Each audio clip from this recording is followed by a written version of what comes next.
बिस्मिल्लाहिर्रहमानिर्रहीम अस्सलाम वालेकुम। मैं उम्मीद करता हूँ स्टूडेंट्स आप खैरियत से होंगे और अपनी लाइफ में बहुत अच्छा कर रहे होंगे। स्टूडेंट्स मैथ का ये लेक्चर रेशियोज और प्रोपोर्शंस के बारे में है। तो सबसे पहले हम समझ लेते हैं कि रेशियोज और प्रोपोर्शंस क्या होते हैं और इनका कॉन्सेप्ट क्या होता है और हम इनको यूज़ कैसे करते हैं। फिर हम आगे चल के जो है वो रेशियोज और प्रोपोर्शंस के जो क्वेश्चंस हैं वो हम अटेम्प्ट करेंगे। हमारे पास रेशियो की डेफिनेशन है the number of times one quantity contains an other quantity of the same kind is called the ratio of the two quantities. कि एक क्वांटिटी में दूसरी क्वांटिटी जो है वो कितनी मर्तबा है या उसमें कितनी है, तो इसको हम क्या बोलते हैं, रेशियो बोलते हैं।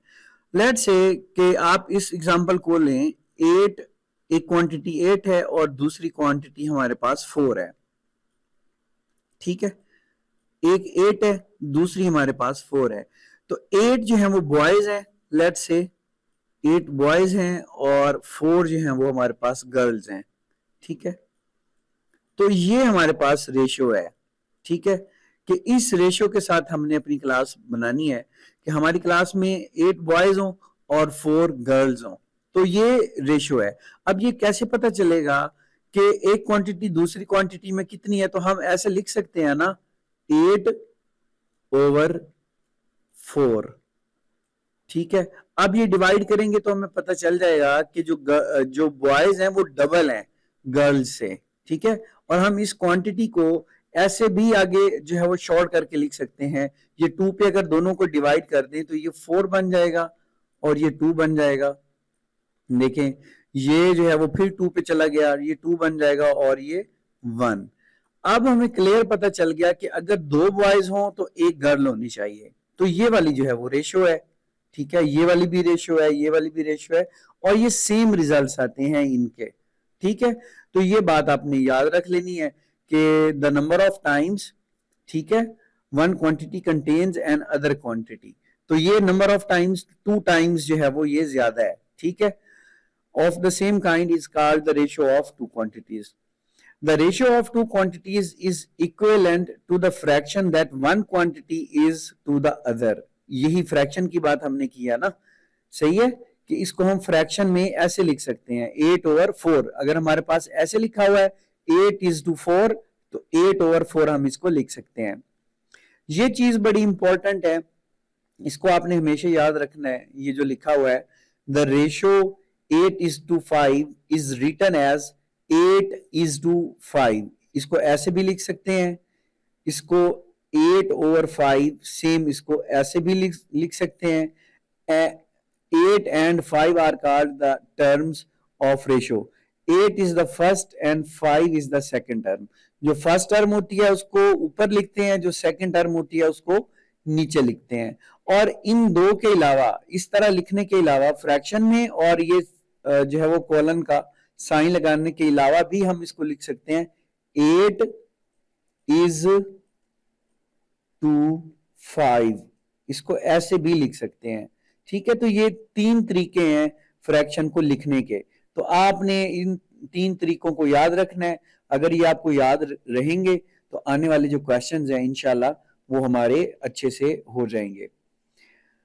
तो the first term of a ratio is called antecedent, 8 को एंटीसीडेंट कहते हैं, एंड द सेकंड टर्म को जो है वो कॉन्सिक्वेंट कहते हैं। ठीक है, 8 को हम क्या बोलेंगे, एंटीसीडेंट, और 4 को हम बोलेंगे कॉन्सिक्वेंट। प्रोपोर्शन क्या होता है, प्रोपोर्शन होता है, proportion indicates the equality of two ratios, कि टू रेशियोज की इक्वालिटी को जो है वो शो करता है। तो ये देखें, एक रेशियो ये है 8:4, और दूसरी ये किसके इक्वल है, ये इसके इक्वल हो जाएगी 4:2। देखें, ये दोनों रेशियोज क्या है, इक्वल है।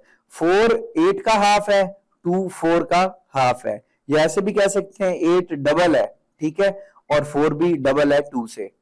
तो ये वाले इस सीन को या इस सिनेरियो को हम क्या बोलते हैं, प्रोपोर्शन।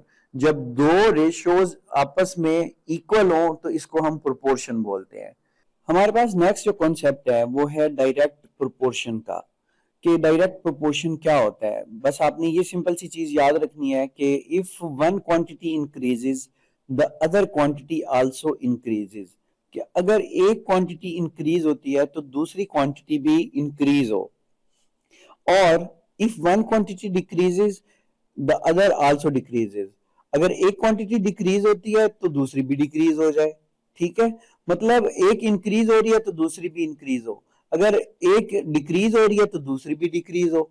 एक ही डायरेक्शन में जो है वो इनकी मूवमेंट है, या इंक्रीज हो रही है दोनों, या दोनों ही डिक्रीज हो रही हैं, तो इसको डायरेक्ट प्रोपोर्शन बोलते हैं। ये बात अपनी याद रखनी है। इसकी एग्जांपल देखें, इफ 3 एप्पल्स कॉस्ट ₹10, अगर 3 एप्पल्स की कॉस्ट है ₹10, व्हाट डू 6 एप्पल्स कॉस्ट, तो बताएं 6 एप्पल्स की कॉस्ट क्या होगी। तो देखें ये डायरेक्ट प्रोपोर्शन है ना। ठीक है, ओके, सबसे पहले तो क्या करना है कि आपने फाइंड क्या करना है, what do 6 apples cost, cost find करनी है ना रुपीज में, तो रुपीज को आप इस साइड पे लिखें। ठीक है, ये तरीका सीख लें, रुपीज को इधर लिखें, डॉट्स लगाएं, और जो दूसरी क्वांटिटी एप्पल्स है तो एप्पल्स दूसरी साइड पे लिख दें। ठीक है, फिर क्या करें कि अब रुपीज जो हमें मालूम है तो वो लिख दें, इधर 10 आ गया, और 10 के मुकाबले में इधर 3 आ गया, कि 3:2, कि 10:3 है, कि 10 रुपीज से 3 एप्पल आते हैं। राइट, ये बात याद रख लें। हो गई ये हो गया ये काम। नेक्स्ट हमारे पास 6 है, तो उसको 3 के नीचे लिख दें, 3 के नीचे लिख के इधर डॉट लिख दें। सही है, और हमें अभी पता नहीं है कि 6 एप्पल्स कितने के आएंगे। इतना तो पता है कि 3 10 के आए, और 6 का हमें पता नहीं है कि वो कितने के आएंगे। तो जब पता ही नहीं है तो उसकी जगह पे हम लिख देंगे x। ये बात आपने याद रखनी है। ठीक है, ये बात आपने याद रखनी है। बिल्कुल इसी तरह स्टेप्स फॉलो करनी है। जो क्वांटिटी आपने मालूम करनी है उसको इधर लिखें, is to, दूसरी क्वांटिटी इधर लिखें, जो क्वांटिटीज दी हुई हैं उनको इस तरह लिख दें रेशोज में, ₹10 और 3 एप्पल्स। दूसरी तीसरी जो मालूम है उसको लिख दें, और जो मालूम नहीं है उसकी जगह पे x लिख दें। जब ये काम स्टूडेंट्स आप कर लें तो एक एरो, ये वाला एरो हमेशा हमेशा ऊपर की तरफ लगाएं। ठीक है, इसकी डायरेक्शन हमेशा ऊपर की तरफ लगाएं।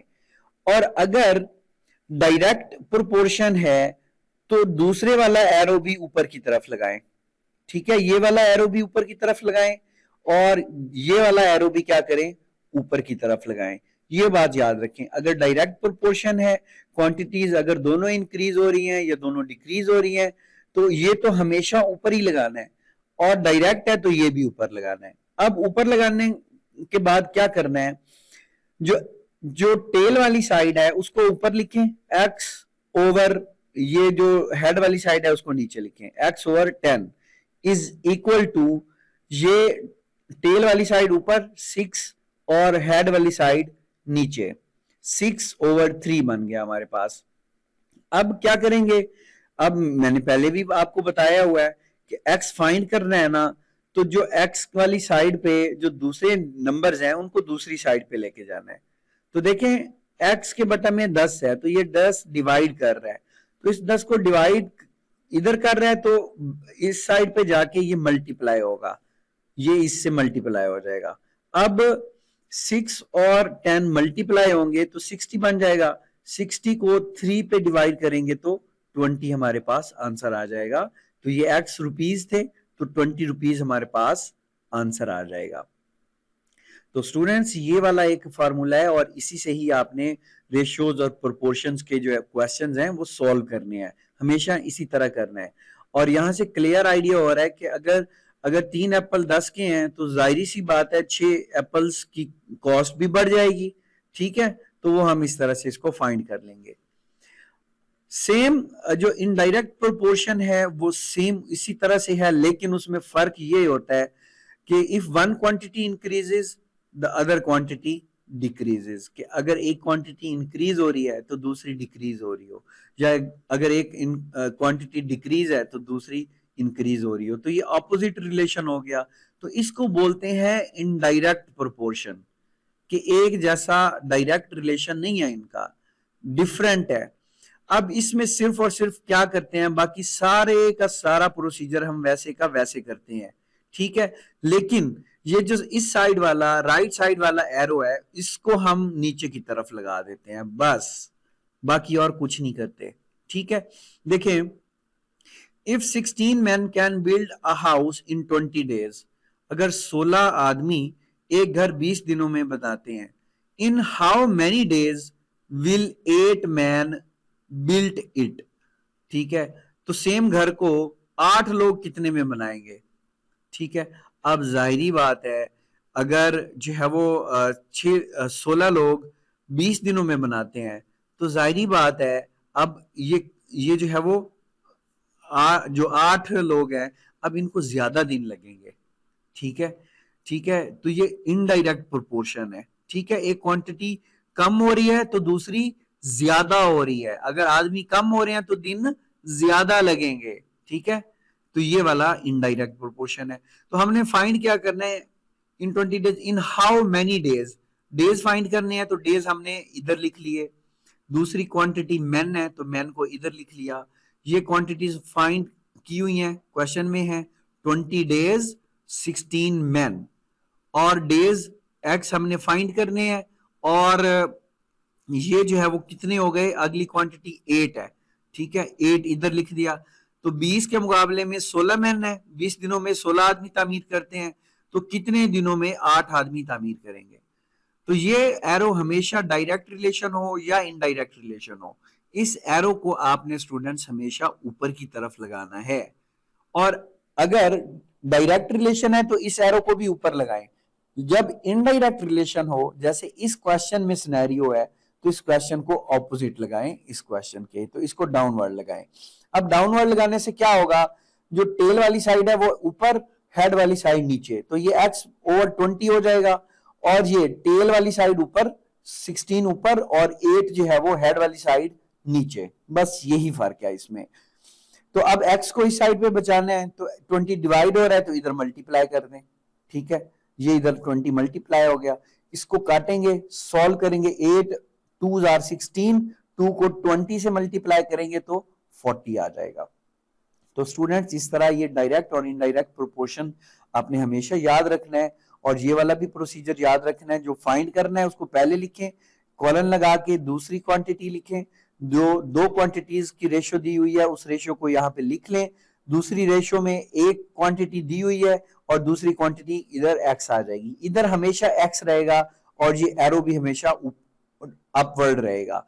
अगर डायरेक्ट है तो एरो भी ऊपर की तरफ होगा, सेम इसी एरो की तरह। अगर इनडायरेक्ट है तो ये एरो नीचे की तरफ होगा, और एरो की टेल वाली साइड ऊपर आएगी, हेड वाली साइड नीचे आएगी।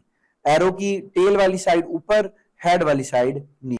स्टूडेंट्स हमारे पास क्वेश्चन नंबर 1 है, the ratio of 2/5 to 4/5 is, कि इस अब ये फ्रैक्शंस हैं, ठीक है। ये पहली टर्म है फ्रैक्शन की, ये सेकंड टर्म है, तो बताएं इनका जो रेशियो है वो क्या है।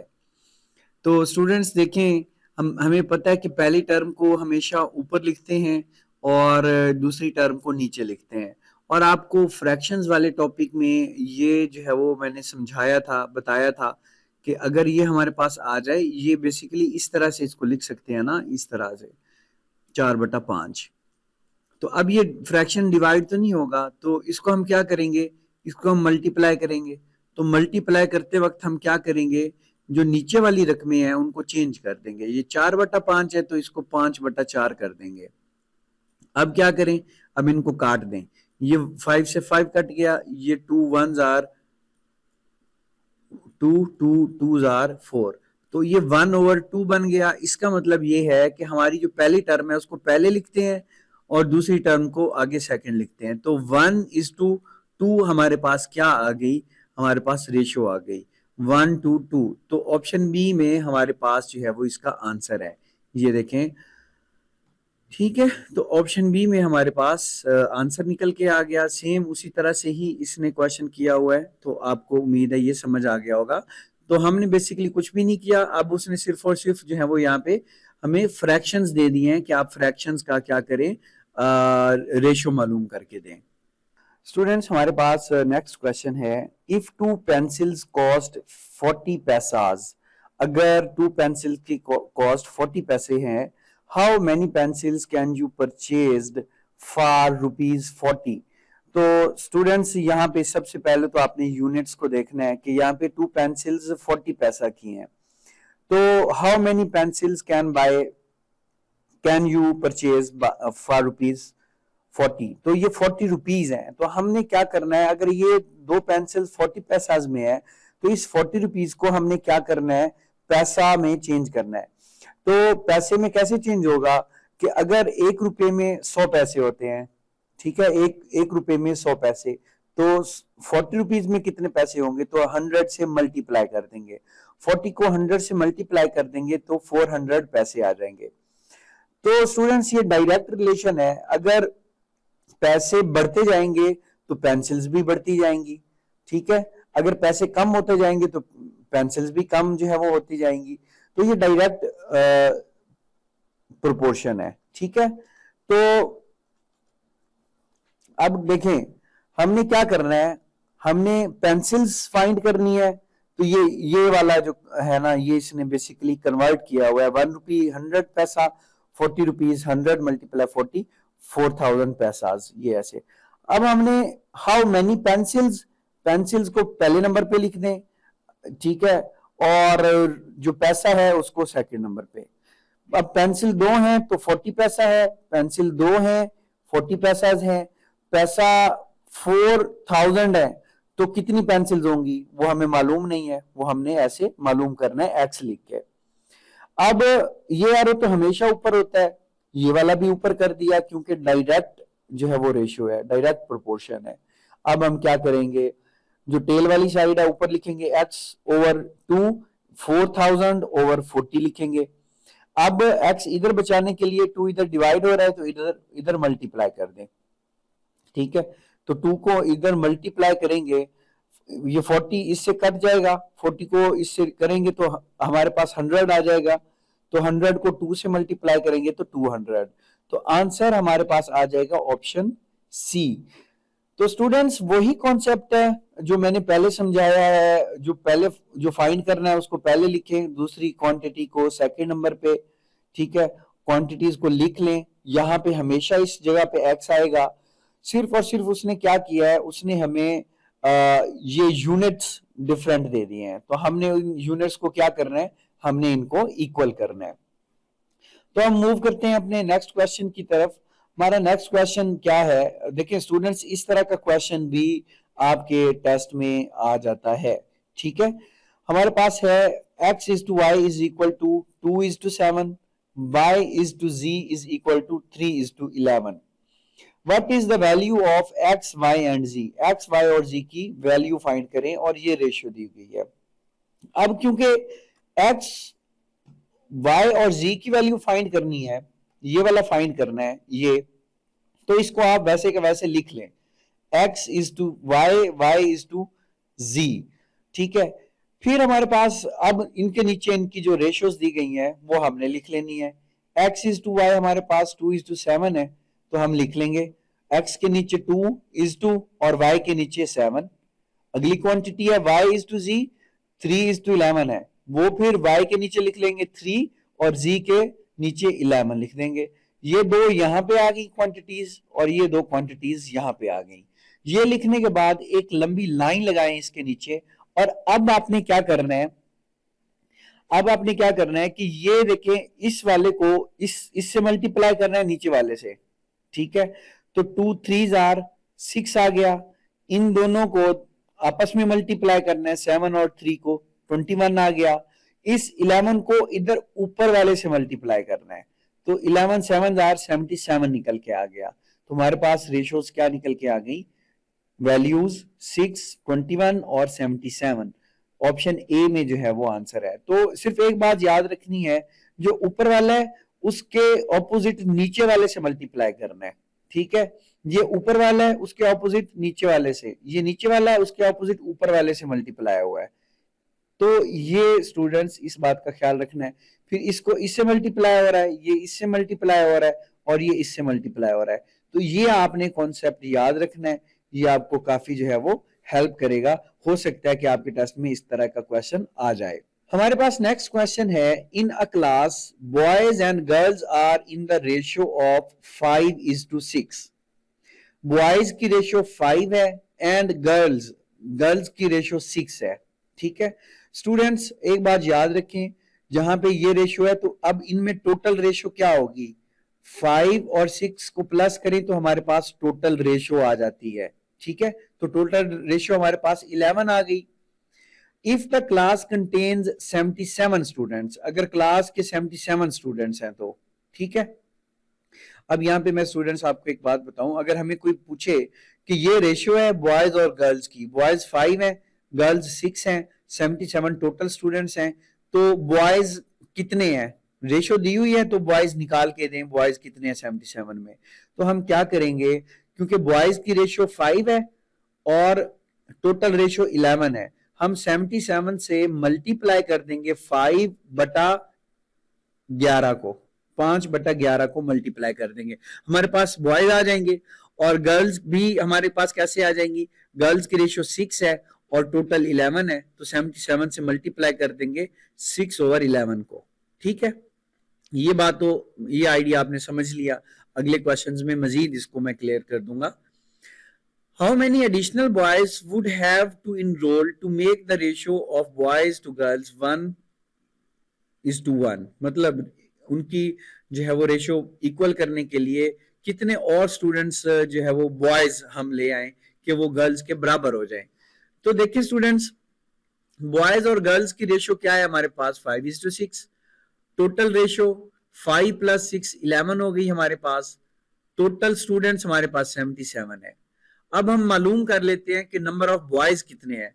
77 से मल्टीप्लाई किया बॉयज की रेशियो 5/11 को, तो 35 बॉयज आ गए हमारे पास। नंबर ऑफ गर्ल्स हमने फाइंड करनी है, 77 को मल्टीप्लाई किया, गर्ल्स की रेशियो 6 है बटा टोटल रेशियो, तो 42 गर्ल्स आ गई। ठीक है, 11 को इधर 77 से कट किया तो 7 आ गया, 7 5 आर 35, 11 को 77 से कट किया तो 7 7 4 7 6 आर 42 आ गया। तो देखें, अब यहां से क्लियर आइडिया हो रहा है, क्लियर आइडिया हो रहा है कि ये किस रेशियो से हैं, ये 5:6 रेशियो से हैं। अगर हम गर्ल्स 42 हैं, बॉयज गर्ल्स के बराबर कर देते हैं तो रेशियो बराबर हो जाएगी। तो गर्ल्स हैं 42, तो how many additional boys would have to enrol, तो 42 गर्ल्स हैं तो 35 बॉयज को 42 बनाने के लिए क्या जरूरत पड़ेगी कि 6 बॉयज और इनरोल करेंगे तो वो 42 हो जाएंगे। जब बॉयज भी 42 हो जाएंगे और गर्ल्स भी 42 हो जाएंगी तो रेशियो इनकी 1:1 हो जाएगी। ठीक है, ये देखें 35 + 7 = 42। अब बॉयज भी 42 हो गए, गर्ल्स भी 42 हो गई और इनको डिवाइड किया 42 से तो 1:1 आ गया। तो आंसर क्या आ गया हमारे पास, 7 जो है वो बॉयज हमने इनरोल करने हैं। तो स्टूडेंट्स यहाँ पे एक नया कॉन्सेप्ट हमने सीखा है कि एक टोटल रेशियो होती है, जो गिवन रेशियो होती है उनको प्लस करें तो टोटल रेशियो आ जाती है। फिर जो हिस्सा फाइंड करना होता है, अगर बॉयज का फाइंड करना है तो हम 5/11 कर देंगे, गर्ल्स का फाइंड करना है तो 6/11 और जो टोटल है उससे मल्टीप्लाई करते हैं तो वो उसकी स्ट्रेंथ निकल के आ जाती है। स्टूडेंट्स हमारे पास नेक्स्ट क्वेश्चन है, the average age of 4 girls is 15 years. तो ये एवरेज है 4 गर्ल्स की, 15 एवरेज है। नंबर ऑफ गर्ल्स 4 है, ठीक है, और एवरेज हमारे पास 15 है। तो आपको एवरेज का फार्मूला याद है कि average is equal to sum over n. तो एवरेज भी है हमारे पास, एन भी है, तो सम हम फाइंड कर सकेंगे इस सिनेरियो में। ठीक है, and their ages are in the proportion 2:3:4:6. The age of the youngest girl is, कि सबसे यंग गर्ल की एज क्या है, तो जिसका प्रोपोर्शन सबसे कम है ना वो सबसे यंग होगी ना। इसका ये 2 है, अगर टोटल एज में जो सबसे कम होगी तो वही उसकी तो वही छोटी होगी ना। तो अब हमें सबसे पहले तो टोटल एज मालूम करनी है। ठीक है, और ये सर्टन जो है वो प्रोपोर्शन है, तो टोटल रेशो हम कैसे फाइंड कर सकते हैं, इनको प्लस कर देंगे, 6 और 4 10 और 3 13 और 2 15।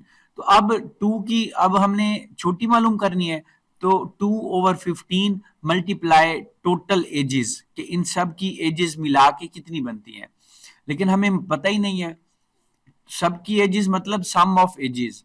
तो सम ऑफ एजेस हम एज का फार्मूला लगा के हम जो है वो पहले वो फाइंड करेंगे, फिर उसको मल्टीप्लाई कर देंगे 2/15 से। देखें, average age of 4 girls is 15। Average का फार्मूला लगाया हमने, average is equal to sum over number. Average की जगह पे 15 आ गया और सम ओवर नंबर 4 आ गया हमारे पास। सम क्योंकि फाइंड करना है, सम इसी साइड पे रहने देंगे, 4 डिवाइड हो रहा है, इधर मल्टीप्लाई कर दें, तो सम आ गया 60। कि उनकी जो टोटल एज है ये चारों गर्ल्स की वो 60 ईयर्स है। अब टोटल रेशियो भी हम मालूम कर सकते हैं इनको प्लस करके। Age of youngest girl is 60 multiply 2/15। ठीक है, अब ये 2/15 क्यों किया, 2 सबसे छोटा हिस्सा है, और छोटा हिस्सा का मतलब ये है कि जो एज निकलेगी वो सबसे कम होगी, वो सबसे छोटी लड़की होगी या सबसे यंगेस्ट गर्ल की जो है वो एज होगी। तो इसलिए हम 2/15 से इसको मल्टीप्लाई कर रहे हैं। ठीक है, तो स्टूडेंट्स वही पिछला वाला फार्मूला है जिसमें मैंने बताया था कि जो हमने फाइंड करनी हो उसके बटा में टोटल कर देते हैं, और जो टोटल स्ट्रेंथ होती है या जो टोटल क्लास या कुछ भी दिया हुआ है तो उसके साथ मल्टीप्लाई करके हम वो फाइंड कर लेते हैं।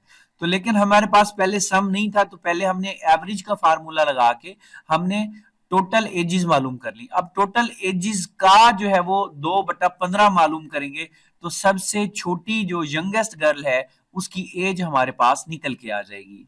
स्टूडेंट्स क्वेश्चन नंबर 6 है हमारे पास, if x/3 is equal to 30/2x, what is the value of x square? तो ये दो रेशियोज उन्होंने बराबर दी हुई हैं और हमसे पूछ रहा है कि x स्क्वायर की वैल्यू फाइंड करें। तो स्टूडेंट्स इसमें सेम वही आइडिया यूज होता है जो हम पहले कर चुके हैं। बेसिकली ये रेशियो है तो फ्रैक्शन ही, ठीक है, और ये जो है वो इक्वल के साइन के आर पार हैं। तो जब इस तरह होता है तो हम इनको क्रॉस मल्टीप्लाई करते होते हैं।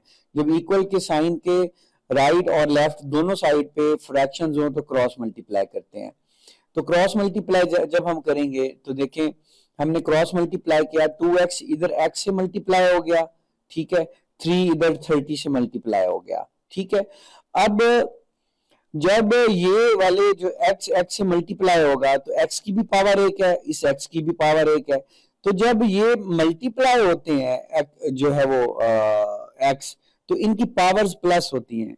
जब हमने एक्सपोनेंट का जो है वो टॉपिक पढ़ा था, लेक्चर लिया था, तो तब हमने देखा था कि जब मल्टीप्लीकेशन में पावर्स प्लस हो जाती हैं तो x की पावर 2 हो जाएगी, 2x की पावर 2 हो जाएगी, 33 से मल्टीप्लाई होगा तो 90 बन जाएगा। देखें 2x की पावर 2 हो गई और ये 90 हो गया। और हमने क्योंकि x की 2 या x पावर 2 फाइंड करनी है, वही हमसे क्वेश्चन के अंदर पूछा गया है। तो जो 2 इस वाली साइड पे है, x की पावर 2 के अलावा जितना भी नंबर है उसको दूसरी साइड पे लेके जाएंगे ताकि इस साइड पे x की पावर 2 बचे जो हमने फाइंड करना है। तो इस 2 को हम इधर मल्टीप्लाई हो रहा है x की पावर 2 से, तो इधर जाके डिवाइड हो जाएगा। तो 90 को 2 से डिवाइड करेंगे तो x की पावर 2 जो है वो हमारे पास 45 आ जाएगा। तो ये बेसिकली आपको ये एक कैलकुलेशन जो है वो समझाने का तरीका है, बल्कि ये एक किस्म की रिवीजन है कि क्रॉस मल्टीप्लाई कैसे करते हैं हम, ठीक है, और फिर जो है वो x की वैल्यू कैसे फाइंड करते हैं। स्टूडेंट्स नेक्स्ट हमारे पास क्वेश्चन है, 4 business partners shares the profit made in month in the ratio 6:3:2:1। अब देखें जिसकी रेशियो ज्यादा है तो ये बड़ा पार्ट है, ये उससे कम है, ये उससे कम है, और सबसे छोटा हिस्सा वो 1 है, ठीक है। तो ये अब इसका जो टोटल है, टोटल कैसे फाइंड करेंगे, इनको प्लस कर दें, 6 और 3 9, 9 और 2 11 और 1 12, ठीक है। तो जो सबसे बड़ा हिस्सा है वो 6/12 होगा, ठीक है, वो 6/12 मतलब 12 में से 6 हिस्से। अगला हिस्सा 3/12 होगा कि 12 में से 3 हिस्से, अगला हिस्सा 2/12 होगा, 12 में से 2, अगला 1/12 कि 12 में से 1 हिस्सा। ठीक है, ये तो आपको आइडिया है, हमने फ्रैक्शंस में भी ये आइडिया पढ़ा था और अभी रेशियोज और प्रोपोर्शंस में भी ये चीज पढ़ रहे हैं। लार्जेस्ट हिस्सा फिर कौन सा होगा, ये 6 वाला होगा। ठीक है, if the profit is 36,000 find the largest share. अगर प्रॉफिट 36,000 है तो लार्जेस्ट शेयर फाइंड करें। तो सिंपल सी बात है, 36,000 में से फाइंड करना है 36,000 का 6/12 फाइंड करना है, ऐसे ना। ठीक है, 6/12 फाइंड करना है 36,000 का, तो ये वाला फाइंड करना है, तो ये 6/12 हो जाएगा। रेशियोज हमारे पास ये है, टोटल रेशियोज हमारे पास 12 हो जाएंगी। लार्जेस्ट रेशियो 6 है। ठीक है, लार्जेस्ट उसने कहा है ना, profit find the largest share 6 है। Then largest share will be 36,000 का 6/12 लेंगे। ठीक है, वो हमारे पास आ जाएगा 18,000। तो इस तरह ये हमारा क्वेश्चन सॉल्व हो जाता है। ठीक है, इसमें सेम वही पहले वाला कॉन्सेप्ट यूज हुआ है, इसमें कोई भी नई बात नहीं है इस क्वेश्चन में। स्टूडेंट्स, हमारे पास नेक्स्ट क्वेश्चन है, in government high school Vehari ratio of matches won to lost was 4:6। जो विन हुए हैं वो 4 हैं, जो लॉस्ट हुए हैं वो 6 हैं। What percent of their matches did they win, कि कितने मैचेस जो हैं वो परसेंटेज में बताना है कि उनके विन हुए हैं। तो स्टूडेंट्स, ये सेम वही क्वेश्चन है और आपने अगर मेरे सारे लेक्चर्स आराम से सुने हैं तो आपको आइडिया हो जाएगा। तो देखें, जो मैच विन हुए हैं वो 4 हैं और जो लूज हुए हैं वो 6 हैं। तो टोटल कितने मैच हैं? ठीक है, अगर 4 विन है 6 लूज हैं तो टोटल कितने हो गए? 10 हो गए। तो 10 में से कितने जो है वो विन किए हैं? 10 में से 4 विन किए हैं, तो 4/10 आ जाएगा हमारे पास, 4/10 आ जाएगा। तो ये वही परसेंटेज वाला आप सेम कॉन्सेप्ट हम लगाएंगे कि अगर मैं आपसे पूछूं कि आपके मार्क्स कितने हैं, तो परसेंटेज वाला आइडिया लगाएंगे, जितने ऑब्टेन्ड मार्क्स हैं बटा टोटल मल्टीप्लाई 100। ठीक है, अब हमने विन की रेशो, विन की जो है वो परसेंटेज मालूम करनी है। तो ऑब्टेन्ड या विन कितने हैं? 4 है, कितने में से? 10 में से, मल्टीप्लाई कर देंगे 100 से, तो हमारे पास परसेंटेज निकल के आ जाएगी जो मैचेस विन की है। तो ये देखें, विन 4 है, लॉस 4 है, टोटल रेशियो 10 है हमारे पास। परसेंटेज ऑफ विनिंग क्या होगी कि 4, 10 में से 4 विन है, ऑब्टेन्ड बटा टोटल, मल्टीप्लाई करेंगे 100 से, तो उसकी परसेंटेज निकल के आ जाएगी। तो स्टूडेंट्स, ये इजी क्वेश्चन है, आपने देख के परेशान नहीं होना। ये वही कॉन्सेप्ट है जो हमने परसेंटेज में यूज किया था। बेसिकली हमने परसेंटेज फाइंड किया है, तो ये क्वेश्चन जो है वो रेशियोज या प्रोपोर्शंस का नहीं है। ठीक है, बेसिकली उसने हमें एक डिफरेंट आइडिया दे दिया है रेशियो का, और क्वेश्चन ये परसेंटेज का है। ठीक है, कि 4 में से 10 में से 4 विन होते हैं तो उनकी परसेंटेज फाइंड करें, मल्टीप्लाई कर दिया 100 से। अगर वो हमें कहता है कि जो लॉस हुए हैं, जो लूज हुए हैं, तो उनकी परसेंटेज बताएं, तो फिर हम 6/10 कर देंगे, मल्टीप्लाई 100 से कर। ओके स्टूडेंट्स, हमारे पास क्वेश्चन 10 है, an amount of money is to be distributed among Asif, Bashir and Sajid in the ratio of 2। Asif का जो हिस्सा है वो 2 है, बशीर का 3 है और साजिद का 7 है। इफ बशीर शेयर इज 1200, जो बशीर है उसकी रेशियो जो है वो 3 है और उसका जो शेयर बना है वो 1200 है। What is the difference between Asif and Sajid share? अब स्टूडेंट्स, हमारे पास इंडिविजुअल रेशियोज पता है कि आसिफ की 2 है, बशीर की 3 है, साजिद की 7 है, और हमें टोटल रेशियो का भी पता है, 7 और 3 10 और 2 12 है। ठीक है, लेकिन हमें टोटल जो शेयर है, ये जो टोटल अमाउंट है, हमें उसका नहीं पता। ठीक है, लेकिन हमें एक क्लू मिलता है। एक क्लू क्या मिलता है कि बशीर का हमें शेयर भी पता है। बशीर का शेयर 3/12 हो जाएगा, 3 है ना, 3/12, और 3/12 पता है कि 3/12 1200 बनता है।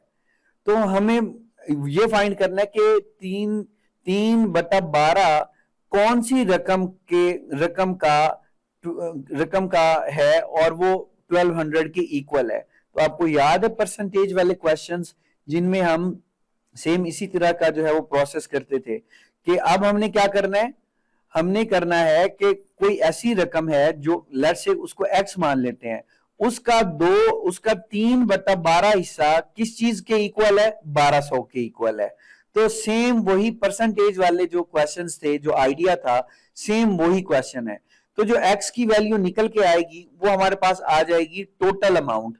फिर टोटल अमाउंट में से बशीर का हिस्सा भी फाइंड कर लेंगे, साजिद का भी फाइंड कर लेंगे, तो फिर उनका डिफरेंस हम फाइंड कर लेंगे। तो सबसे पहले हम टोटल अमाउंट फाइंड करेंगे, और टोटल अमाउंट कैसे फाइंड होगी, ये बशीर वाली इंफॉर्मेशन को पुट करके। ठीक है, ये देखें, suppose total amount is equal to x, total ratio हमारे पास 12 आ गई। बशीर का शेयर कैसे निकलेगा कि कोई एक्स का 3/12, एक्स का 3/12 जो है वो हम लेंगे तो हमारे पास 1200 आएगा। ठीक है, 1200 आएगा, उसने बताया है कि 3/12 1200 के इक्वल है। तो अब x को हमने इसी साइड पे रखना है, 12 डिवाइड हो रहा है तो इधर मल्टीप्लाई हो जाएगा, 3 मल्टीप्लाई हो रहा है तो इधर डिवाइड हो जाएगा। 3 4 आर 12, 4 को 12 से मल्टीप्लाई करेंगे तो 4800 आ जाएगा x। तो x क्या है हमारे पास, क्या निकल के आ गई, टोटल अमाउंट निकल के आ गई हमारे पास। अब जब टोटल अमाउंट हमें पता है तो हम जो है वो आसिफ का हिस्सा भी मालूम कर सकते हैं और साजिद का हिस्सा भी मालूम कर सकते हैं। आसिफ का हिस्सा मालूम करने के लिए आसिफ की रेशियो है 2/12 करके 4800 से मल्टीप्लाई करेंगे तो हमारे पास 800 निकल के आ जाएगा आसिफ का हिस्सा। साजिद का शेयर कैसे मालूम करेंगे, साजिद का है 7, ये देखें साजिद का है 7/12, 4800 का 7/12 फाइंड करेंगे तो 2800 आ जाएगा। तो उसने पूछा है कि आसिफ और साजिद के शेयर का डिफरेंस हमने बताना है। तो डिफरेंस बताने के लिए क्या करेंगे कि 2800 एक का हिस्सा है, 800 एक का हिस्सा है, तो 2800 में से 800 माइनस कर देंगे तो 2000 आंसर आ जाएगा कि इन दोनों के हिस्सों में कितना फर्क है, 2000 का। तो ऑप्शन ए जो है वो हमारा क्या होगा, आंसर होगा। स्टूडेंट्स हमारे पास नेक्स्ट क्वेश्चन नंबर 11 है। इसमें जो कॉन्सेप्ट यूज हुआ है, ये जो फार्मूला यूज हुआ है, ये फार्मूला इस तरह का जो क्वेश्चन है वो टेस्ट में अक्सर पूछा जाता है, बल्कि एक क्वेश्चन लाजमी होता है इस तरह का। तो देखें, पढ़ लेते हैं कि क्वेश्चन कौन सा है। Asad can do a piece of work in 20 days and Saeed can do it in 30 days। Asad जो है वो उसको काम को करता है 20 दिनों में, सईद उसको 30 दिनों में काम करता है, सेम काम। The numbers of days required by them to finish it together. तो बताएं अगर वो दोनों मिलके उसी काम को करें तो फिर उनको कितने दिन लगेंगे। ठीक है, तो अब इसके लिए स्टूडेंट्स एक फार्मूला यूज होता है, वो फार्मूला ये है, आप अपने पास लिख लें इस फार्मूला को। To solve such type of questions remember this formula, 1/t is equal to 1/t1 plus 1/t2। t1 का मतलब है first person, work done by first person. t2 का मतलब है work done by second person, और अगर third person भी है तो वो t3 हो जाएगा, वो भी प्लस होके 1/t3 हो जाएगा। ठीक है, या 4 या 5 जितने भी हो वो आगे प्लस होके 1/t3, t4, t5 ऐसे होते जाएंगे। और t का मतलब है बोथ टुगेदर। ठीक है, ये वाला जो t है इसका मतलब है बोथ टुगेदर। तो ये वाला जो फार्मूला है आपने याद रखना है, 1/t is equal to t 1/t is equal to 1/t1 plus 1/t2। Solution अब देखें, ये फार्मूला हमने लिख लिया, अब हमने इसमें वैल्यूज पुट करनी है। t1 पहला आदमी कितने दिनों में काम करता है, 20 दिनों में। सेकंड 30 में काम करता है। तो देखें अब ये फ्रैक्शंस हैं, तो आपको मैंने बताया हुआ है कि जब फ्रैक्शंस प्लस होते हैं तो हम उनका एलसीएम लेते हैं। तो एलसीएम का कॉन्सेप्ट आपका अभी तक बहुत अच्छा हो गया होगा। तो 20 और 30 का एलसीएम लें तो 60 आता है। 60 को 20 से डिवाइड करें तो 3 आता है, 3 को 1 से मल्टीप्लाई किया तो 3 आ गया। 60 को 30 से डिवाइड किया तो 2 आ गया, 2 को 1 से मल्टीप्लाई किया तो 2। तो इस तरह हमारे पास 3 + 2 हो गया ओवर 60, ठीक है। तो 3 और 2 को प्लस किया तो 5 ओवर 60 आ गया, ठीक है। इधर क्या है हमारे पास 1 ओवर t। अब देखें, पहले भी मैंने इसी लेक्चर में ही आपको बताया कि जब फ्रैक्शंस एक के दरमियान में इक्वल का साइन होता है, ठीक है, ये भी फ्रैक्शन है, ये भी फ्रैक्शन है, इसमें इक्वल का साइन है। जब दो फ्रैक्शंस में इक्वल का साइन हो तो इनको क्रॉस मल्टीप्लाई कर देते हैं। 60 को 1 से मल्टीप्लाई कर दिया, t को 5 से मल्टीप्लाई कर दिया, तो ये 60 बन गया। अब हमने क्योंकि t की वैल्यू फाइंड करनी है, t क्या है, बोथ टुगेदर, उन दोनों का काम, तो हमने 5 को इधर मल्टीप्लाई हो रहा है, इधर डिवाइड कर देना है, ठीक है। 60 divided by 5, t is equal to 12 आ जाएगा। अगर वो दोनों मिलके काम करेंगे तो जो आंसर है वो 12 आएगा कि 12 डेज में वो दोनों मिलके उस काम को कंप्लीट कर लेंगे। तो स्टूडेंट्स इस फार्मूला को याद रखें। अगर बेहतर तो ये है इस क्वेश्चन को दोबारा से समझें, फार्मूला लिखें, और इसमें कोई भी नया कॉन्सेप्ट नहीं है, वही पुराने कॉन्सेप्ट्स हैं, वही पुरानी कैलकुलेशंस हैं, सिर्फ ये फार्मूला नया ये यूज हुआ है, ठीक है। अगर इस तरह का वर्क वाला जो है वो हमारे पास क्वेश्चन आ जाए कि दोनों के अलग अलग काम करने का बताया जाए और अगर उनके इकट्ठे काम करने का पूछा जाए तो फिर हम ये फार्मूला लगाएंगे, ठीक है। तो इस तरह ये क्वेश्चन हमारा सॉल्व हो जाता है। स्टूडेंट्स हमारे पास नेक्स्ट क्वेश्चन है, if 6 over 7 is equal to x over 56, what is the value of x। तो अभी थोड़ी देर पहले मैंने आपको बताया है कि फ्रैक्शंस इक्वल के दोनों साइड्स पे हो तो क्या करते हैं, यस, क्रॉस मल्टीप्लाई करते हैं। 56 को 6 से, 7 को x से कर देंगे, ठीक है। फिर 7 x से मल्टीप्लाई नहीं करेंगे बल्कि 7 दूसरी जगह पे जाके डिवाइड हो जाएगा। ये देखें, क्रॉस मल्टीप्लाई किया, x की वैल्यू क्योंकि फाइंड करनी है हमने, 56 6 से हो गया, 7 x के साथ हो गया। अब x की वैल्यू फाइंड करनी है तो इस साइड पे जितने नंबर है उनको दूसरी साइड पे लेके जाना है। तो 7 मल्टीप्लाई हो रहा है तो दूसरी साइड पे जाके डिवाइड हो जाएगा, ठीक है। 7 8 आर 56, 8 6 आर 48, तो x इज इक्वल टू हमारे पास क्या निकल के आ जाएगा, 48 निकल के आ जाएगा। स्टूडेंट्स हमारे पास नेक्स्ट क्वेश्चन है, Arfa can read 36 pages of a novel in 6 hours, के 36 पेजेस को पढ़ने के लिए उसको 6 घंटे लगते हैं। How many pages she can read in 40 hours, ठीक है। 6 घंटों में वो 36 पेजेस पढ़ती है, 40 घंटों में कितने पढ़ेगी। तो देखें 40 घंटों में पेजेस भी तो ज्यादा पढ़ेगी ना, ठीक है। अगर घंटे बढ़ रहे हैं तो पेजेस भी बढ़ जाएंगे। तो ये कौन सा प्रोपोर्शन हुआ, ये डायरेक्ट प्रोपोर्शन है कि एक क्वांटिटी बढ़े तो दूसरी भी बढ़ जाए। तो इससे क्या फर्क पड़ेगा कि पहला एरो तो हमेशा ऊपर की तरफ होता है, तो दूसरा एरो भी हम क्या करेंगे, ऊपर की तरफ लगाएंगे। तो हमने फाइंड क्या करना है, हाउ मैनी पेजेस, तो आप पेजेस को पहले लिख लें, ठीक है। इधर ये पार्ट्स इसने गलत लिखा हुआ है, इधर पेजेस लिखना चाहिए था। पेजेस और आवर्स को इधर लिखें। पहले उसने 360 पेजेस 6 आवर्स में रीड किए हैं तो वो लिख लें। फिर उसने 40 आवर्स दिए हैं लेकिन पेजेस फाइंड करने हैं, तो जो फाइंड करने हैं एक्स लिख लें। ये वाला एरो हमेशा ऊपर होता है, क्योंकि डायरेक्ट रिलेशन है तो इस एरो को भी ऊपर कर दें। अब एरो हमें बताता है कि जो टेल वाली साइड है वो ऊपर एक्स और हेड वाली साइड बटा के नीचे। टेल वाली साइड 40 ऊपर और हेड वाली साइड बटा के नीचे। अब क्योंकि हमने एक्स फाइंड करना है तो इस साइड पे जो रकम दी गई है, जो नंबर है, उसको दूसरी साइड पे ले जाएंगे। अगर ये इधर डिवाइड हो रहा है तो दूसरी साइड पे जाके मल्टीप्लाई हो जाएगा, ठीक है। 6 और 360 को क्रॉस किया तो 60 बन गया, 60 को 40 से मल्टीप्लाई करेंगे तो 2400 आ गया। स्टूडेंट्स हमारे पास नेक्स्ट क्वेश्चन है और इस क्वेश्चन में कोई नया कॉन्सेप्ट नहीं है, वही पुराना कॉन्सेप्ट है और उसकी रिवीजन है। At Memuna College, the ratio of students taking the English to the students taking Urdu's class is 3:5। जो इंग्लिश वाले हैं उनकी रेशो 3 है, जो उर्दू वाले हैं उनकी रेशो 5 है। तो टोटल रेशो कितनी हो गई, टोटल रेशो 5 और 3 8 हो गई। तो अब अगर हमें टोटल स्टूडेंट्स पता हो तो हम पता लगा लेंगे कि इंग्लिश पढ़ने वाले कितने स्टूडेंट्स हैं और उर्दू का कोर्स पढ़ने वाले कितने लोग हैं। if 150 students are taking English class, how many are taking Urdu? ठीक है।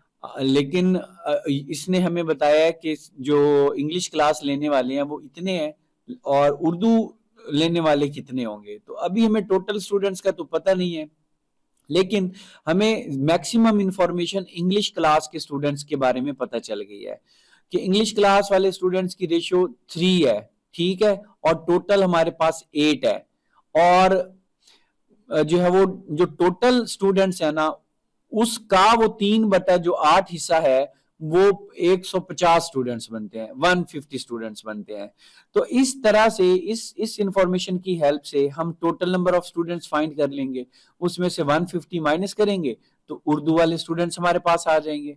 ठीक है, अब ये देखें, रेशियो हमारे पास है 3:5, टोटल रेशियो बन गई हमारे पास 3 + 5 = 8 बन गई। स्टूडेंट्स टेकिंग इंग्लिश क्लास वो 150 है एंड देयर रेशियो इज 3, उनकी रेशियो 3 है। तो टोटल स्टूडेंट्स का x हमने एज्यूम किया, टोटल स्टूडेंट्स का 3/8 वो किसके इक्वल है? 150 है। टोटल स्टूडेंट्स का 3/8 हिस्सा जो है वो 150 है। अब क्योंकि x फाइंड करना है तो हमने इन डिजिट्स को, इन नंबर्स को दूसरी साइड पे लेके जाना है। तो दूसरी साइड पे जो डिवाइड हो रहा है वो मल्टीप्लाई हो जाएगा और जो मल्टीप्लाई हो रहा है वो डिवाइड हो जाएगा। इसको सॉल्व करेंगे तो हमारे पास x 400 आ जाएगा। अब x क्या निकल के आया? x हमारे पास टोटल नंबर ऑफ स्टूडेंट्स हैं, ठीक है। So total number of students are 400। अब टोटल नंबर ऑफ स्टूडेंट्स में से 150 स्टूडेंट्स माइनस कर दें, ठीक है, 150, तो बाकी जो बचेंगे वो इंग्लिश के होंगे, सॉरी वो उर्दू के होंगे। How many are taking Urdu? तो 400 में से 150 इंग्लिश वाले माइनस करें तो 250 आ जाएंगे। लेकिन उसने क्या किया है, now find the number of students taking Urdu, तो उसने टोटल का जो रेशियो है उर्दू टेकिंग स्टूडेंट्स की, वो रेशियो ऐसे फाइंड कर लिया है। लेकिन ये थोड़ा लेंथी प्रोसेस है, कैलकुलेशन ज्यादा हो जाएगी। अगर आप 400 में से 150 माइनस कर देंगे तो भी आपके पास उर्दू वाले स्टूडेंट्स की स्ट्रेंथ यहां पे निकल के आ जाएगी, जो कि 250 है। तो ऑप्शन बी हमारा आंसर हुआ। तो स्टूडेंट्स, ये पहले वाले क्वेश्चंस में भी ये जो है वो कॉन्सेप्ट यूज हुआ है, ठीक है। तो बेसिकली गिवन इंफॉर्मेशन से हमने टोटल जो है वो नंबर ऑफ स्टूडेंट्स फाइंड करने हैं, ये इंपॉर्टेंट है। बाकी कैलकुलेशंस हमारी वही सेम है। स्टूडेंट्स, हमारे पास नेक्स्ट क्वेश्चन है, city hospital Karachi has enough pills on hand to treat 9 patients for 12 days, के 9 पेशेंट्स जो हैं वो 12 डेज उनको ट्रीट किया जा सकता है। How long will the pills last if there are 36 patients? अगर वही पिल्स वही रहे तो पहले 12 दिनों में 9 पेशेंट्स जो हैं वो ट्रीट होते हैं। अब वो कह रहा है कि वही पिल्स कितने दिनों में खत्म हो जाएंगी अगर पेशेंट्स 36 हो जाएं। जाहिर सी बात है, अगर 9 पेशेंट्स जो हैं वो 12 दिनों तक वो पिल्स लेते हैं, तो अब जब पेशेंट्स 36 हो जाएंगे तो नंबर ऑफ डेज कम हो जाएंगे। अगर पेशेंट्स बढ़ रहे हैं तो दिन कम होते जाएंगे, वही जो मेडिसिन है वो जल्दी खत्म हो जाएगी। तो ये कौन सा प्रोपोर्शन है? इनडायरेक्ट प्रोपोर्शन है कि एक क्वांटिटी बढ़ रही है, दूसरी क्वांटिटी कम हो रही है। तो देखें, how long will the pills, how long का मतलब है डेज। तो डेज को क्या करें, डेज को क्या करें स्टूडेंट्स, पहले लिखें। तो डेज को स्टूडेंट्स क्या करें, पहले लिखें और पेशेंट को बाद में लिखें। पहले हमारे पास है 9 पेशेंट्स और 12 डेज, वो लिख दें। नेक्स्ट हमारे पास है 36 पेशेंट्स और हमें डेज का नहीं पता तो एक्स लिख दें। पहले वाला एरो हमेशा ऊपर की तरफ लगाएंगे और हमने मालूम कर लिया कि जो है वो इनडायरेक्ट रिलेशन है, तो सेकंड एरो उसके ऑपोजिट लगेगा, ठीक है। अब क्या करेंगे, x/12 हो जाएगा और 9/36 हो जाएगा, ठीक है। टेल वाली साइड ऊपर, हेड वाली साइड नीचे, टेल वाली साइड ऊपर, हेड वाली साइड नीचे। अब क्योंकि x फाइंड करना है तो 12 को दूसरी साइड पे लेके जाएंगे, वो मल्टीप्लाई हो जाएगा, इधर डिवाइड है इधर मल्टीप्लाई हो जाएगा, ठीक है। तो 12 3s आर 36 3 को 9 से डिवाइड किया तो 3 आंसर आ गया। तो x हमारे पास क्या निकल के आ गया, 3। तो स्टूडेंट्स ये इनडायरेक्ट प्रोपोर्शन की जो है वो एक एग्जांपल थी। सेम हमारे पास जो है वो अब एक और क्वेश्चन है, ये बहुत ही इंपॉर्टेंट क्वेश्चन है और आज के लेक्चर का ये लास्ट क्वेश्चन है, तो इसको तसल्ली से समझ लें। 13 goat consume 120 kg of hay in 14 days। अब हमारे पास वैल्यूज कितनी है, हमारे पास 3 वैल्यूज हैं, नंबर ऑफ गोट्स हैं, केजीज हैं और डेज हैं। हाउ मैनी गोट मतलब हमने गोट्स फाइंड करनी है, तो हमने गोट को पहले नंबर पे लिखना है। विल ईट 660 kg ऑफ हे, फिर हम हे लिख लेंगे, ठीक है, ऑफ हे इन 20 डेज, फिर डेज लिख लेंगे, ठीक है। जो फाइंड करना है उसको पहले लिख लें गोट, फिर आगे उसने हे बताया हुआ है, कंज्यूम्ड इन केजी, वो लिख लें, फिर आगे डेज लिख लें। पहले 13 गोट्स हैं, 110 केजी हे है और 14 डेज है। सेकंड 660 केजी हे है और 26 डेज हैं, लेकिन गोट्स हमने फाइंड करनी है, एक्स हमने फाइंड करना है। अब स्टूडेंट्स क्या करेंगे, पहले वाला एरो हमेशा ऊपर लगाएंगे, ये लग गया। अब जो अगले दो एरोज हैं हमने उनका इनका रिलेशन इसके साथ देखना है, गोट्स के साथ देखना है। देखें गोट्स का जो जो चारे के साथ ताल्लुक है, जो बकरियों का चारे के साथ ताल्लुक है, या जो उनका खाना है उसके साथ क्या ताल्लुक है, वो डायरेक्ट है। अगर बकरियां बढ़ जाएंगी तो उनको ज्यादा चारा चाहिए, अगर बकरियां कम हो जाएंगी तो उनको कम चारा चाहिए। तो बकरियों का जो चारे के साथ रिलेशन है ना, वो डायरेक्ट है। तो अगर डायरेक्ट रिलेशन है तो जिस सिमत में ये एरो है, ये एरो भी उसी सिमत में लगा दें। ये अपवर्ड है तो इसको भी अपवर्ड लगा दें, और ये हमेशा अपवर्ड होता है। और जब रिलेशन डायरेक्ट होता है तो ये वाला भी डायरेक्ट ऊपर की तरफ लगाते हैं। अब गोट्स और डेज का जो है वो देखें, अगर गोट्स ज्यादा हैं तो वो कम दिनों में चारा खाएंगी, ठीक है, वो बड़े कम दिनों में जो है वो चारा खत्म हो जाएगा। और अगर गोट्स कम है तो वही चारा वो ज्यादा दिनों में खाएंगी। तो गोट्स और डेज का जो आपस में रिलेशन है वो इनडायरेक्ट है। बकरियां बढ़ जाएंगी, अगर 1 kg हमारे पास चारा है और हमारे पास एक बकरी हो, ठीक है, तो वो 3 दिनों में खाएगी मिसाल के तौर पे। और अगर अगर बकरियां 4 हो जाती हैं, बकरियां बढ़ गई, तो अब तो वो एक दिन, वो 3 दिनों में क्या, वो एक दिन में भी जो है वो उनको कम पड़ जाएगा, क्योंकि बकरियां ज्यादा हो गई। तो एक क्वांटिटी बढ़ रही है, दूसरी कम हो रही है, ठीक है।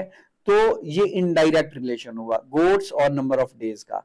तो इस वजह से ये जो एरो है ये डाउनवर्ड लगाएंगे, जो इसके ऑपोजिट है इस एरो के, ठीक है। अब ये एरोज क्या गाइड करते हैं कि जो टेल वाली साइड है ऊपर, एक्स ऊपर 13 नीचे, इधर इक्वल का साइन, टेल वाली साइड 660 ऊपर 110 नीचे, टेल वाली साइड 14 ऊपर 26 नीचे, ठीक है। अब स्टूडेंट्स क्या करेंगे, एक्स की वैल्यू मालूम करनी है ना, तो एक्स को इधर रहने दें, 13 डिवाइड हो रहा है तो इधर मल्टीप्लाई कर देंगे। अब स्टूडेंट्स क्या करेंगे, इनको काटेंगे, डिवाइड करेंगे और हमारे पास आंसर 42 निकल के आ जाएगा, ठीक है। तो स्टूडेंट्स इसमें हमने सीखा कि जो फाइंड करना है उसका रिलेशन जो बाकी हमारे पास इधर वेरिएबल्स हैं या जो इंडिकेट किए गए हैं उनके साथ हमने उनका रिलेशन देखना है।